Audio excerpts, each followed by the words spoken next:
These days, I've been thinking about how strange happiness is when you stop to think about it. It's actually really easy to be happy. When your food delivery arrives, you're happy. When you make it home before the rain starts, you're happy. When there's no dirty dishes in the sink, you're happy. But when you ask people what their dream is, a lot of them say it's to be happy. But how do you become happy? Through big achievements or really important things? Sure, those things will make you happy, but to what extent? We already know you can't walk around smiling all the time. That's impossible. Sadness and suffering are part of existence. But maybe it's possible to smile a good part of the time. It all depends on one thing: how much value each person places on the little things. And today, with the help of Regular Show, we're going to understand a bit more about happiness. If there are two characters who know how to be happy, it's Mordecai and Rigby, especially in the early seasons of Regular Show. What's interesting is that, if you stop to think about it, either of them was really in the place they had imagined they'd be at that point in their lives. Obviously, working at the park wasn't either of their dreams, nor was it something they wanted to do forever. This becomes really clear in that more serious conversation they have in the episode where they meet the caveman.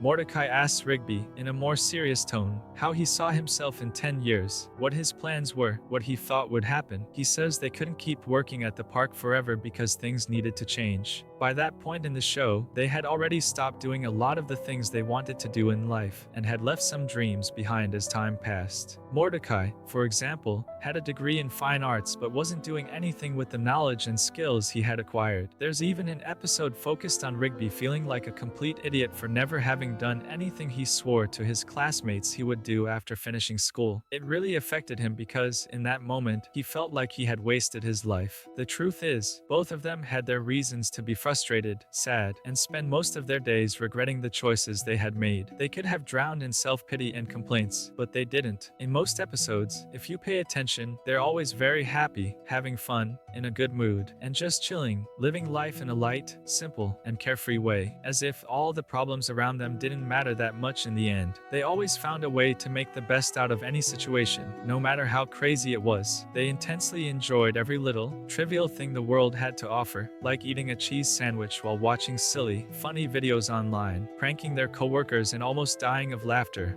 or finally getting their lunch break after a lot of work, or even saving up money to buy that new game from a franchise that was part of their childhood. What I want you to understand is that none of these things will significantly change their lives, nor are they that important if you really think about it. But during the day, it was these little things that brought them joy. These were the things that made it all worth it because they valued them. Mordecai and Rigby didn't have much. They had a regular job, a regular salary, a room to sleep in, and a video game, but they always showed immense appreciation for what they had. Sure, they messed up a lot and almost lost their jobs countless times, but it's hard to count how many times they risked their lives just to find a way to fix things and avoid getting fired. The point is, they found happiness in the little things, and that's what made their lives meaningful. And don't get me wrong, of course, you have to strive to grow, to evolve, to seek more things. But you know what? Value what you already have. I don't know. I think the biggest secret to truly being happy is appreciating the little things. I think it's about finding beauty in what usually goes unnoticed. It's what gives life its color. It's everything. And it's impressive how we always put off being happy for tomorrow. But here's the thing. Tomorrow comes, and we repeat the same cycle with a tone of guilt and regret, because deep down, we know it's a lie. It's always been a lie. After all,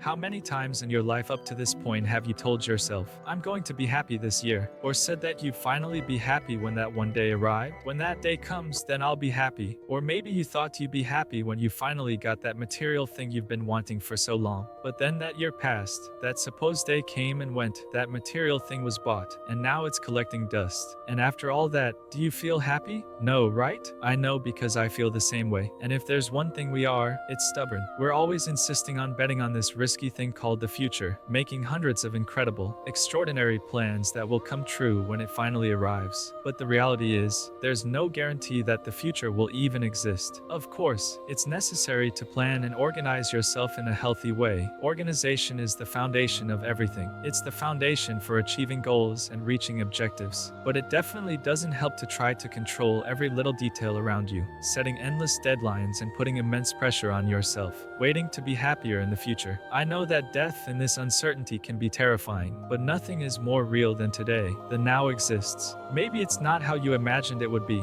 but at least it exists. And that means something, right? Life happens in this moment. And as cliche as it may sound, right now, there's a reason to smile. Maybe it's the silliest reason in the world, but it exists. There are thousands of little things to appreciate, and each one has a beauty more unique and indescribable than the last, telling a story that can only be read by those who have learned the language of life. All I'm saying is that waiting for the future can take a long time, and that future might not even come. But if you're really willing to wait, I invite you to do it with a little more joy for what surrounds you in this moment. And as Van Gogh said, "I know nothing with any certainty, but the sight of the stars makes me dream."